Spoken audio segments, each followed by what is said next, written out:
श्री महालक्ष्मी माता प्रसन्न. तर आज होता मार्गशीर्ष महिन्यातील तिसरा गुरुवार. त्याच्या निमित्ताने पटकन घरी पूजा वगैरे मांडून घेतली, कारण की मला जायचं होतं मूव्ही बघायला अमरावतीला. And this was my OOTD. तर हे सुंदरसं टॉप मी तुम्हाला याआधीसुद्धा दाखवलेलं आहे. ॲक्च्युली माहीत आहे का, तुमचं जर असं थोडंसं पोट असेल, PCOS, PCOD, C section, normal delivery, कोणतंही कारण असू द्या, थोडंफार पोट असलं तर हे टॉप तुमच्यासाठी एकदम बेस्ट आहे. कारण की बघू शकता यांनी एकदम स्लिम लुक तुम्हाला येतो. हे चेस्टपर्यंत फिट आहे आणि चेस्टच्या खाली एकदम लूज आहे, त्याच्यामुळे खूप असा स्लिम इफेक्ट त्याच्याने क्रिएट केला जातो. तर ह्या टॉपची लिंक हवी असेल तर नक्की लिंक किंवा PP टाईप करा. पटकन देवाच्या पाया वगैरे पडले आणि छानपैकी विनिशाला रेडी वगैरे करून घेतला आणि पोहोचलो अमरावतीला. नेहमी मी ठरवते की थोडं आधी जाऊया आणि अमरावतीला काही शॉपिंग वगैरे करूया, पण असं माझं होतच नाही. आणि त्यातल्या त्यात कसं झालं की गुरुवार असल्यामुळे मला घरची पूजा वगैरे सगळे मांडायची होती, त्याच्यामुळे थोडा उशीरच होऊन गेला. आणि इकडे पोहोचलो तर पिक्चर अगदी मला वाटतं 5 मिनिट झाले होते सुरू होऊन.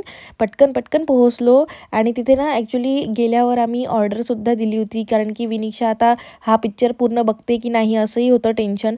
याआधी तिने नरसिम्हा पिक्चर पूर्ण बघितला, कारण की तो छोटा पण होता आणि त्याच्यामध्ये कार्टून्स वगैरे सगळं ॲनिमेशन असल्यामुळे प्राणी वगैरे तिला दिसत होते, तर ती राहिली. आता मला वाटलं हा पिक्चर ती बघणार की नाही. धुरंधर होता हा पिक्चर, तुम्हाला लक्षात आलाच असेल. तर तिने बघितला चक्क पूर्ण 4 तासाचा मूव्ही तिने शांततेत बघितला. मस्तपैकी पॉपकॉर्न्स, कोल्ड ड्रिंक्स सगळं काही एन्जॉय केलं आणि छानपैकी पिक्चर वगैरे झाल्यानंतर आम्ही पडलो एकदम आनंदात बाहेर. तिथे थोडं सेल्फी कॉर्नरवर तिचे फोटोज वगैरे क्लिक केले, तिला छानपैकी एन्जॉय करू दिलं आणि नंतर मग DMartमध्ये गेलो. काही शॉपिंग वगैरे करायची आहे. नेक्स्ट टूरसाठी कुठे जाणार आहे, काय जाणार आहे, नंतर तुम्हाला सांगेलच. तर टूरसाठी लागणाऱ्या ज्याही गोष्टी होत्या, काही ऑफलाईन काही ऑनलाईन असं मिळून शॉपिंग करणं चालू आहे आता. तिथनं आम्ही निघालो आणि मग पोहोचलो मोडकाकूंच्या आईंना भेटण्याकरिता. त्या हॉस्पिटलमध्ये ॲडमिट होत्या, खूप सिरियस होत्या आधी तब्येत, पण आम्ही ज्या दिवशी गेलो त्या दिवशी आउट ऑफ डेंजर होते आणि आम्हाला खूप छान इंटरॅक्ट करायला मिळालं आजीसोबत. बघून खूप छान वाटलं. आजीची तब्येत आता खूप छान झालेली आहे, आउट ऑफ डेंजर आहेत त्या. आणि त्यानंतर आम्ही गाडगेनगरला पोहोचलो. मस्त मेला वगैरे चालू होता, पण टाईम नव्हता आमच्याकडे. मी घरीसुद्धा फराळ केला होता आणि थिएटरमध्ये सुद्धा फ्रेंच फ्राईज वगैरे खाल्ले होते, त्याच्यामुळे मला जास्त भूक नव्हती.